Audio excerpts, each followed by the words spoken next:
멜버른 근처에서 세컨을 따고자 하시는 분들께 도움이 됐으면 좋겠다. 최적의 기회죠. 세컨도 하면서 영어를 늘려야겠는데 도시 근처에서 할 수 있다? 이건 뭐 사실상 안 올 이유가 없다. 그래 마이? 안녕하세요, 에디입니다. 오늘의 영상은 제가 살고 있는 이 벤디고라는 지역에 대한 정보와 함께 워홀러 분들께 도움이 될 만한 영상을 준비했습니다. 일단은 농장보다는 공장 쪽을 조금 선호하시는 분들, 그리고 도시 근처에서 일하는 게 낫다 라고 생각하시는 분들께 꽤나 큰 도움이 될 것 같고요. 이 영상을 찍게 된 이유는 일단 제가 느끼기에는 벤디고가 살기가 되게 괜찮아요, 진짜. 근데 여기에 대한 정보가 너무 없고, 그리고 특히나 워홀 세컨이랑 서드에 대한 정보가 이게 밖으로 퍼져 있는 정보가 많이 없어요. 저도 그거를 찾지 못했었고, 그래서 조금 답답했던 기억이 좀 있거든요. 그래서 그것에 대해 좀 소개를 간략하게나마 드리고자 이렇게 영상을 켰습니다. 일단 벤디고라는 도시는 빅토리아주에서 세 번째로 큰 도시입니다. 첫 번째는 멜번이고요, 두 번째는 질롱이고요, 세 번째가 벤디고예요. 생각보다 되게 커요. 벤디고 도시화가 되게 잘 돼 있어요. 원래 옛날부터 그 금광으로 이제 발전하기 시작한 도시여가지고 한참 발전을 많이 했고, 그래서 다른 도시들보다 도시화가 되게 잘 돼 있어요. 멜번의 서던크로스역에서부터 V라인이라는 열차를 타면 2시간 만에 도착을 할 수가 있고요. 되게 편리하죠, 일단. 그래서 저희는 주말이면은 멜번 나가거든요. 이렇게 말하니까 조금 좀 촌놈 같긴 한데 맞죠, 뭐 촌이니까. 하지만 촌치고는 되게 도시화가 많이 되어 있고 되게 살기가 괜찮다, 접근성도 되게 좋다. 벤디고에는 공장이 되게 많아요.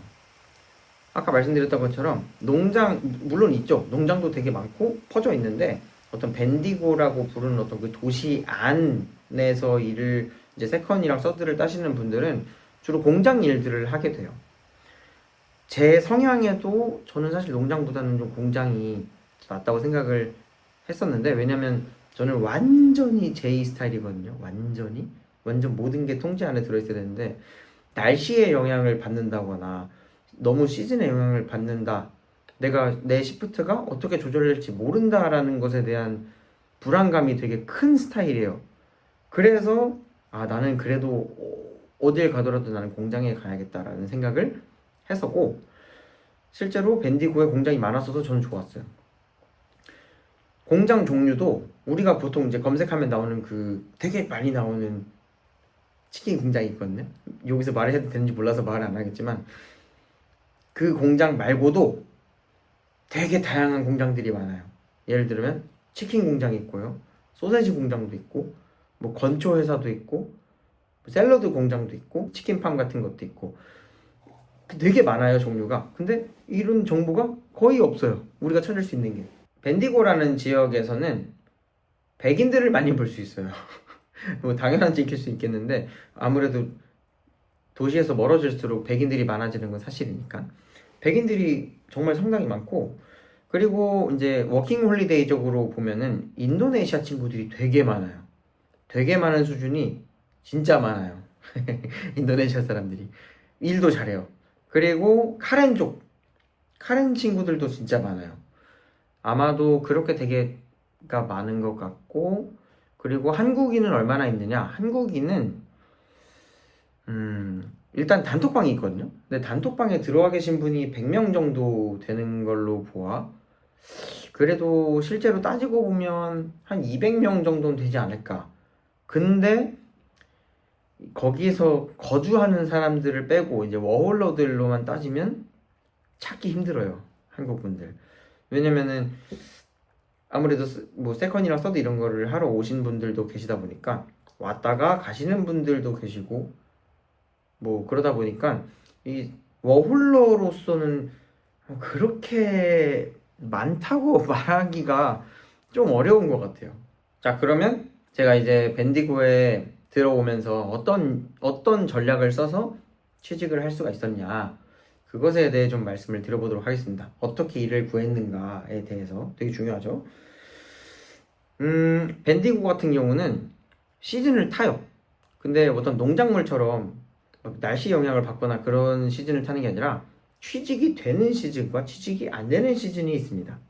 취직이 되는 시즌은 여름, 그러니까 호주 달력으로 하면은 뭐 한 9월, 10월, 11월 이쯤 이제 여름이죠. 안 되는 시기 겨울. 그러니까 호주 달력으로 하면 한국이랑 반대니까 이 계절이 뭐 한 4월, 5월, 6월 이럴 때는 취직이 잘 안 돼요. 그래서 이제 제가 생각했던 거는 일단 여름에 간다. 호주 여름. 그리고 학교 들어가기 전에 들어간다. 그리고 세 번째 중요해요. 크리스마스 이전에 들어간다. 왜냐면 크리스마스 두 가지 이유가 있는데 첫 번째는 호주 사람들은 기본적으로 크리스마스부터 시작해가지고 1월 한 첫 번째 주나 두 번째 주, 첫 번째 주 정도? 한 2, 3주 정도를 다 같이 그냥 홀리데이라고 생각해요, 그냥. 그래서 다 안 열어요, 문을. 뭐, 식당이고, 뭐, 모든 것들이 문을 닫아요. 물론 하는 데도 많죠. 하지만 기본적으로 사람들이 다 그 기간을 홀리데이라고 생각을 하기 때문에 사람을 안 뽑아요. 일을 많이 안 해요, 확실히. 크리스마스 전에 들어가야겠다고 생각한 이유가 크리스마스는 뭐 크리스마스 맞이 뭐 이런 걸로 물량이 엄청 많이 빠져야 돼요. 그래서 크리스마스쯤에 구인을 하는 게 아니고 이미 구인을 했어야 돼, 이 사람들은. 그 공장들은. 그래야지 이제 적응도 좀 하고 거기서 그 교육도 시키고 해가지고 이 크리스마스 대비해서 물량을 좀 뽑을 거 아닙니까? 그래서 제가 생각한 전략은 크리스마스 전에 들어가서 공장으로 들어간다 였어요. 그리고 그게 잘 먹혔죠. 저는 학교가 1월 달부터 시작을 했어요. 그래서 12월 달까지만 일을 해야겠다. 그래서 10월 달 정도에 입국을 합니다. 10월 1일에 입국을 했거든요. 그래서 들어가자마자 이제 되게 많잖아요. 많은 정보들이 있잖아요. 뭐 지게차, 그러니까 포크리프트 같은 것도 따고, 뭐 화이트 카드 같은 것도 따고 이렇게 시간을 좀 보내다가 밴디고에 이제 10월 중순쯤 이제 들어오게 됩니다. 들어와가지고 바로 들어온 날부터 룸메이트들을 만났는데 인도네시아 사람 커플, 인도네시아 커플이었어요. 첫날부터 인사 안녕 하자마자 바로 그 취직에 대한 정보를 그냥 물어봤어요. 그래가지고 그 친구들이 쭉 알려준 거예요. 이런 게 있다. 그래서 그 친구들이 준 정보를 가지고 이제 바로 그날 다음 날부터 눈 뜨자마자 바로 그 공장 리스트들을 가지고 주소를 가지고 쭉쭉쭉쭉 직원을 가기 시작합니다. 근데 그날이 금요일이었어요. 근데 그 금요일 날 제가 어떤 공장에 갔는데 그 공장에서 지금은 인사 담당자가 휴가를 가서 없다. 월요일 날 돌아온다. 라고 하는 거예요. 그렇구나. 뭐 일단 지금 없다니까. 그러면 이거 내 레주메니까 그 사람 오면 좀 전해주렴 하고 주고 나왔는데 월요일 날 온다.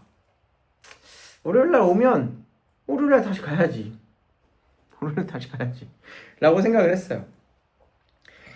그래서 이제 금요일 날 제가 리스트 업했던 공장을 쭉 돌아놓고 월요일 날 눈 뜨자마자 바로 그 공장에 다시 갔죠. 일단 첫 번째로 갔죠. 이게 제가 생각했던 거는 그 사람이 이제 인사 담당자고 휴가를 갔다가 왔으면 아무래도 책상에 일거리가 조금은 쌓여 있을 거 아니에요. 아무리 호주인들이 일을 조금 느리게 처리한다고 한들 그래도 할 일 같은 거는 거기 있을 거 아닙니까? 그래서 그 사람이 사무실에 있을 것 같은 시간을 노려서 아침에 바로 갔어요. 눈 뜨자마자. 근데 진짜 그 사람이 있는 거예요. 그리고 왜냐면 직원을 갔을 때는 인사 담당자랑 직접 얘기를 하는 게 아무래도 빠르기 때문에 잘 됐다. 가가지고 안녕 나는 에디라고 하는데 나 일을 구하고 있다. 나 워홀러다. 이렇게 얘기를 했죠. 그래가지고 연락을 뭐 필요하면 연락을 주겠다. 해가지고 이틀 후인가 연락이 왔어요. 그래가지고 거기서 이제 일을 이제 시작하게 된 거죠. 심지어 그때 거리가 이제 한 30분 정도 되는 다른 공장에서 메디컬 테스트 받으러 와라 라고 했었는데, 아무래도 그 제가 여기 붙은 공장은 이제 10분 정도, 12분, 10분 정도 되는 거리여가지고, 아, 그러면은 가까운 데 가는 게 아무래도 낫지 라고 생각해서 그 공장에 가게 됐습니다. 이게 제 스토리예요. 자, 한번 영상을 마무리해 보도록 하겠습니다. 이 영상을 왜 찍게 됐냐면, 다시 한번 말씀드리지만, 멜버른 근처에서 세컨을 따고자 하시는 분들께 도움이 됐으면 좋겠다 라고 생각해서 영상을 찍게 되었고요. 제가 생각했을 때 밴디고는 진짜 살기가 좋아요. 멜버른이랑 이제 연결도 되게 잘 돼 있고, 먹을 것도 생각보다 많고, 물론 매일매일 사 먹거나 뭐 그러면 먹을 게 좀 뻔하긴 하겠지만, 근데 그렇다고 그렇게 막 완전 아무것도 없는 그런 허허벌판 같은 곳이 아니고 되게 도시고요. 한국인 같은 경우를 만나려면 만날 수 있지만 못 만난다면 몇 년 동안 못 만날 수도 있어요. 왜냐면 딱 어떤 커뮤니티가 완벽하게 딱 형성돼 있는 스타일은 아니고, 이제 곳곳에 퍼져가지고 서로 아름아름 하면서 서로 아는 그런 삶들을 살기 때문에, 여기에서 영어를 좀 늘려야겠다. 그러면 최적의 기회죠. 세컨도 하면서 영어를 늘려야겠는데 도시 근처에서 할 수 있다? 이건 뭐 사실상 안 올 이유가 없다 라고 생각을 해서 영상을 찍게 되었습니다. 진짜 그 이유예요. 이 영상이 여러분들께 얼마나 큰 도움을 드릴 수 있을지 모르겠지만, 적어도 저처럼 정보가 없어서 막 나 어떡하지? 이렇게 생각하기보다는, 그래도 밴디고에도 이런 게 좀 있구나 라고 생각할 수 있는 정도만 돼도 저는 참 해피할 것 같아요. 밴디고는 생각보다 되게 좁은 동네예요. 그래서 아마 밴디고에 오시게 된다면 분명히 저를 어디에선가 한 번쯤은 마주치게 될 거거든요. 분명히. 왜냐면 진짜 좁은 동네고 서로 다 아름아름 하고 있기 때문에 저를 마주치게 될 거예요, 분명히. 그때가 되면 한번 인사 한번 건네주십시오. 그래, 밴디고 왔다. 저도 반갑다고 인사를 꼭 드리도록 하겠습니다. 아시겠죠? 기대하고 있겠습니다. 뿌. 제가 준비한 영상은 이제 여기까지고요. 혹시나 어떤 질문이 있으시거나 하신 게 있으시면 아래 댓글로 남겨주시면 감사하겠습니다. 영상이 도움이 되셨다면 좋아요, 구독 부탁드리고, 저는 이만 다음 영상에서 찾아오도록 하겠습니다.